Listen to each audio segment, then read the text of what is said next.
திக்கற்ற பிள்ளைகளுக்கு சகாய நீரே அல்லவோ,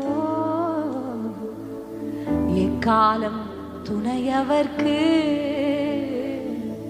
நிற்பவரும் நீரே அல்லவோ.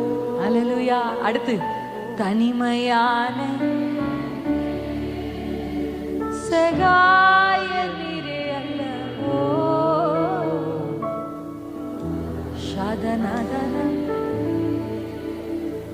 நிற்பவரும் நீரே அல்லவோ. கைகளை உயர்த்தி சொல்லுங்க. கர்த்தாவே எழுந்தருளும், கை தூக்கி என்னை ஷகரபதரா. கர்த்தாவே